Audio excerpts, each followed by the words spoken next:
we started the game with the right tone on the defensive end. It's a good bounce back win for us today. You know the story. Caitlin Clark, the biggest star in basketball, gets snubbed from the 2024 Olympic team. You heard the outrage, the endless arguments that took over sports all summer. But what if the story didn't end there? What if, after the backlash and the bad blood, Team USA pulled the most shocking twist imaginable and named her captain? Now, to be clear, that bombshell hasn't officially dropped yet, but the tensions are real, the battle lines are drawn, and this explosive scenario is brewing just beneath the surface. This isn't just a random hypothetical. It's an exploration of a civil war in the making within the most dominant dynasty in sports. In this video, we're breaking down why this potential move would be a hostile takeover, a betrayal, and a trap, all rolled into one. This is the story of how Caitlin Clark could be handed the crown, and why it might be designed to make her fail. To really get the stakes, you have to go back to the summer of 2024. The Olympic roster for Paris was announced, and the most electrifying player on the planet wasn't on it. Caitlin Clark, the rookie who was shattering viewership records and selling out arenas, was left behind. The official line from the selection committee and head coach Cheryl Reeve was a carefully polished mix of talking points. It was about chemistry, veteran experience, and the physicality of the international game. The message was loud and clear. This was a team of decorated veterans who had paid their dues. A rookie, no matter how famous, was a risk they wouldn't take. The public reaction was brutal and immediate. It wasn't just disappointment, it was pure fury. Fans felt it was a slap in the face, not just to Clark, but to the millions of new eyes she brought to the game. Pundits screamed foul, painting it as a jealous move by an old guard trying to protect its turf. The narrative was set, the establishment versus the people's champion. And while Team USA did go on to win gold in Paris, seemingly proving their point, the victory felt hollow for a lot of people. The TV ratings, while decent, didn't have that explosive Clark effect. The conversation never went away, and every big game Clark had for the Indiana Fever was just another shot at the committee's logic.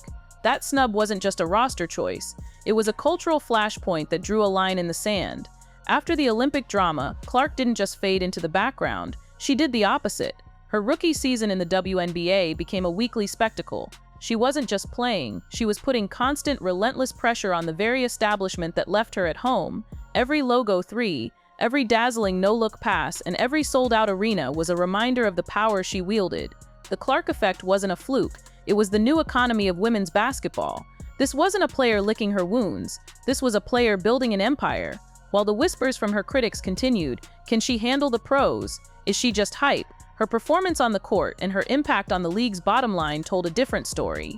She proved she wasn't just a college phenom, she was the future. This relentless momentum didn't just make her a bigger star, it gave her an insane amount of leverage. She had the fans, she had the media, and she had the numbers. The question was no longer if Team USA would need her, but when they would be forced to admit it. So, let's play this out. Imagine the scene. A USA basketball training camp ahead of the 2026 World Cup. The air is thick with tension.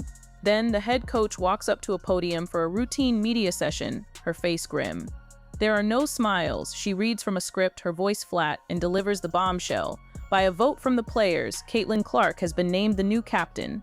Picture the silence. Reporters would be stunned. Cameras would frantically pan to Clark, catching not a look of triumph, but of pure shock. And in the background, the decorated veterans, the multi-time gold medalists who built this dynasty, would be stone-faced. No congratulatory hugs, no smiles for the cameras. Their silence would scream louder than any press release.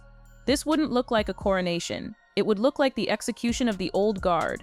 In this scenario, the same establishment that lectured the world about paying your dues would have been forced to hand over the keys to the kingdom overnight. And everyone would be asking the same thing: what or who forced them to do it? So how could Team USA go from she disrupts our chemistry to she is our captain in under 2 years? Let's be real, it wouldn't be because the basketball reasons suddenly changed. The only thing that would change is the leverage. To understand a shocking reversal like this, you have to follow the money. The Caitlin Clark effect is the economic engine of women's basketball. Her presence means skyrocketing ticket prices, record-breaking merchandise sales, and TV ratings that networks dream of. Meanwhile, USA Basketball, for all its gold medals, struggles for that same mainstream spotlight outside of the Olympics. Gold medals are legendary, but they don't sell primetime ad slots on a random Tuesday. It's not hard to imagine network executives delivering a quiet ultimatum: make Caitlin the undeniable face of the team, Or watch your broadcast rights and best time slots disappear. And don't forget the sponsors. Nike, which invested a reported $28 million in Clark and is launching her signature shoe, isn't just backing an athlete, they're backing a global brand. Having that brand ride the bench is simply not an option. Suddenly, all the arguments about experience would become meaningless next to the sheer financial force Clark represents. The decision wouldn't be made in a locker room, it would be made in a boardroom.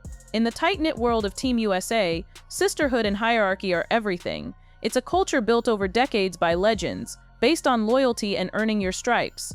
Now imagine shattering that entire structure for a 23-year-old.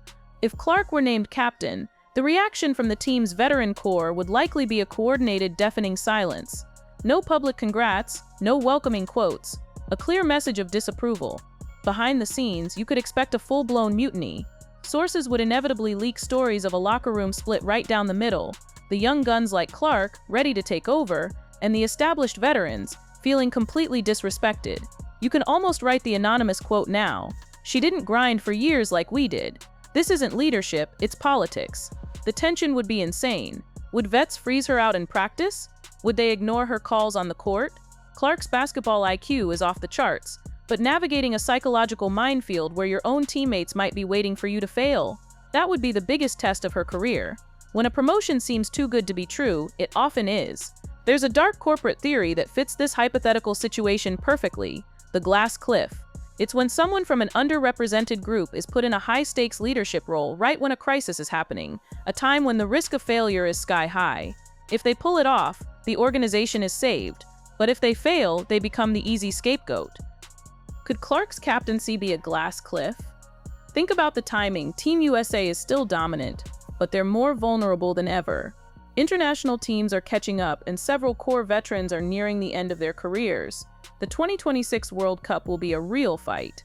By making Clark captain right before this challenge, the establishment would create the perfect cover. If the team struggles, the narrative writes itself. Captain Clark's style fractured the chemistry. The young star couldn't handle the pressure. The very people who snubbed her in 2024 could throw their hands up and say, "We gave the fans what they wanted, and it just didn't work." It's a cynical but brilliant trap, asking her to lead a divided team to a flawless victory or take the fall. The second this hypothetical news dropped, the internet would split into warring factions. Clark's massive fan base would flood social media with victory memes and demand apologies from everyone who ever doubted her. For them, it would be the ultimate "I told you so." On the other side, basketball purists and fans of the veterans would call it an act of blasphemy, proof that USA basketball had sold its soul for clicks and cash. But the ripples go way beyond online arguments. A move like this would fundamentally change the power dynamics of the entire WNBA. It would signal that marketability is now just as important as a championship ring. It forces every other star to rethink their brand. But for Clark, it would be another jewel in her crown, cementing her as a global icon for her sponsors. The pressure would be unimaginable. Every practice, every substitution, every single side-eye would be analyzed to death. Leading a team is hard. Leading a team of doubters while the world watches your every move is a whole other level of difficult. So, what's the real story brewing here? Is a dramatic elevation of Caitlin Clark the triumphant moment a generational talent rightfully claims her throne? Or is it a calculated, cynical trap, setting up the sport's biggest star to take the fall for a dynasty in transition? This power play is set to define the future of women's basketball, one way or another. The old guard is aging, a new queen is waiting, and the kingdom is deeply divided. This could either forge an unstoppable super team or ignite a civil war that burns the whole dynasty down. It's a gamble that could either cement Caitlin Clark as a legend or break her. What do you think is the real motive behind the ongoing tension? Is the inevitable promotion a victory or a betrayal in the making? Let me know your theory in the comments. One thing is certain, all eyes are on Clark and Team USA. The drama is far from over. What makes this potential collision even more volatile is the silence of the icons who built the house Caitlin is currently renovating. For years, the gold standard was defined by names like Diana Taurasi and Breanna Stewart. Players who didn't just win, they suffered through the lean years of the league to earn their seat at the table. To them, the captain title isn't a marketing badge. It's a sacred mantle passed down through blood, sweat, and decade-long loyalty. If a rookie or sophomore is handed that mantle via a boardroom decree, it's not just a roster change, it's an erasure of their entire career philosophy. We aren't just talking about a difference in playing style, we are talking about a fundamental clash of eras. This tension creates a paradox for the coaching staff. How do you coach a team where the technical leader is a lightning rod for resentment? Imagine a crucial timeout in the gold medal game. The play is drawn up for Clark to take the final shot, but the veterans on the floor have 4 combined decades of championship experience telling them otherwise. In that split second, the captain title becomes a liability. If they follow her and lose, she's the scapegoat. If they ignore her and win, she's a figurehead. It's a psychological vice grip designed to test even the most hardened athlete. Furthermore, we have to look at the Caitlin Clark brand versus the USA Basketball brand. For the last 30 years, the team's identity has been built on the concept of the monolith, a faceless, unstoppable machine where no individual is bigger than the jersey. Clark, by contrast, is a singular supernova. Her fans don't just follow the Indiana Fever or Team USA, they follow her. If she is named captain, the identity of the national team shifts from the greatest team on earth to Caitlin and her supporting cast. For the other 11 best players in the world, that transition is a bitter pill to swallow. It turns a national honor into a Broadway show where they are merely the background dancers. The risk of this strategy isn't just a locker room rift, it's a long-term branding suicide. If the glass cliff theory proves true and Clark is set up to fail, the blowback won't just hit her, it will torch the credibility of the entire selection process. Fans who were brought into the sport by her magic will see a manipulated failure as a betrayal of the game itself. They won't blame the rookie for missing the shot, they'll blame the old guard for sabotaging the future. We are watching a high-stakes game of chicken between the past and the future.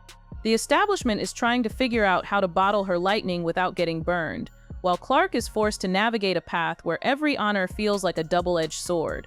Whether she's being elevated to lead them into a new era, or positioned to take the hit for a fading dynasty, the result is the same: the game will never be the same. The crown is being prepared, but the throne is already on fire.